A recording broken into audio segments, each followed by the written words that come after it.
Awesome. Now we're recording, and I just need to get my face. Face, where are you? Okay, so this is the workbook that I just got you to download, the MITM 6-pillar workbook specifically for goal setting. Now, everyone knows SMART goals, and SMART goals are a great starting point. Yeah, everyone should know SMART goals, and SMART goals are a wonderful starting point. But more times than not, when we're doing our SMART goals, we end up getting lost. Trapped. Yeah. Here we are. So in this workbook, we have something called the roadmap. I talked about roadmap with you guys in that session, actually. And I'll give you a quick refresh and reminder. The roadmap is to review, organize, align, define, and then create your massive action plan. SMART goals fit in there. You said you want to know, well, let's go through the whole thing. You said you wanted to know, you like to have like a why or a reason, right? I think you said a reason. We say your why. So how exactly would you go about creating your roadmap? How exactly would you go about making the goals just figments of imagination into tangible reality, right? So that's the conversion is the challenge you're having, and the roadmap is going to be your key. So the first thing that you do want to think about is, what do you actually want out of your life? What do you want for your whole life? When we start to look at this, you're going to start to prime your mind to think about what you want from your holistic life. And also, just tell me if you can, you should be able to see the book. Yes, you can. Okay, good. So I like to say your dreams are possible when you write them down. But if you actually write it, it's easier to move in that direction. Have you ever thought of have you ever heard of when they say, if someone tells you, or there's a car that you like, all of a sudden you start seeing it everywhere? Yeah. The shoes you like, all of a sudden you see them everywhere? Your goals operate the same way. So when you write them down a specific way, you start to see the pathway in front of you to get to your goals. The stepping stones become very clear, and it's pretty cool. But you have to think of, what do you want from life in the first place? What is the big why? And we actually look at the power of why. When you ask yourself why multiple times, ideally 7 times, you get to the truth of what your actual motivation is. So we look at our power of why, we get to this truth. We have your mission and your big why. What's the big thing that you want out of life? The dash, or I like to say the zigzag on your gravestone, because life has ups and downs, right? Peaks and valleys. Okay. So that on your gravestone, what do you want it to represent? What is the why for your existence? Which is very massive, but it's a great northern star. Then we start to organize and prioritize your goals. What do you want for yourself? What is your mission now? You have your vision of why you want the things, but what's your mission? What's the mark you're going to leave? And I normally tell folks you should consider hobbies, career, and wealth building as core aspects of your mission. Okay, we fast forward a little bit. I'm going to try and go through this quickly because I know you got some other questions.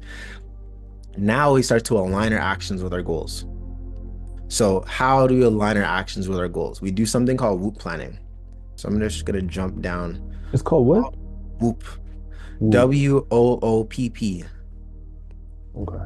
And this stands for wish or want. Or why, what do you want? What are the opportunities or outcomes for the reason why you want the thing? So you said you wanted to get better at basketball, or you want to play more basketball. What's the opportunity, the outcome that is aligned with you getting better and playing more basketball? Maybe you maintain your athleticism, good heart rate and strength and powerful lungs, and just, you love basketball, so you just get more skill from it. Maybe now you're casting your vision 20 years from now. Oh, your son's turning 10. I'm just putting things out there. My kid's 10 and I want to show him how to hoop and how to be the dopest on the, Yeah. Now you've anchored something in the future. Yeah, I want to be 60 years old teaching my, 70, teaching my grandkids how to hoop. And I still got it, whatever. Yeah. Right? So these are like what opportunities or outcomes are with that. So now you're getting a little more excited. So you're already smiling about it. Yeah. And then we say, okay, now what are some obstacles? What are things that'll get in your way? What are things that are going to trip you up? If you can see the obstacles before you get there, for the most part, you can dodge and avoid it, right? You don't have to hit the obstacle. Or you can figure out, hey, I'm not going to get over it completely. I can do my best to get over it, and I can recover quickly because I saw it. instead of tripping and falling on my face, maybe I go into a parkour roll and then stand up with finesse, you know? I don't know. So what are the obstacles that are going to be there? Then you look at what is your plan. This is like a different way of looking at SMART goals. We're specific, attainable, blah, blah, blah. We can still use SMART goals in here. So now you have your plan. I know what I want. I know what the outcome is that's like exciting me, my why. I know the obstacles that are going to get in my way. And now I'm starting to make a plan. SMART goals. Okay, I planned out step by step how I'm going to make this a reality. The exact time that I want this, you know, is it attainable for me? Is it measurable? What is the thing exactly? Is it specific? You know, all this in now your plan. And then we look at punishment. And punishment is like, what are you going to lose out on? What are you going to lose out on, miss out? What opportunities are going to, what's the worst possible thing that will happen if you do not make this a reality?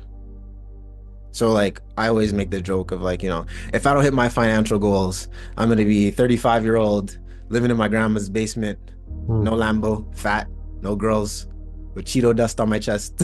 I say it as a joke, but that's terrifying, bro. Like, I don't want that. Yeah. So what's the worst outcome that would happen? So now you have you're being positively motivated and negatively motivated, right? We're still using intrinsic motivation because you guys talked about that in stress management, internal locus versus external locus of control. So now it's like you're maintaining your internal locus of control, giving yourself reward and punishment. You're pulling yourself by saying, I want this. These are all the great things that can happen if I make it happen. And you're pushing yourself saying, oh man, all these bad things will happen. I got to stay away from them.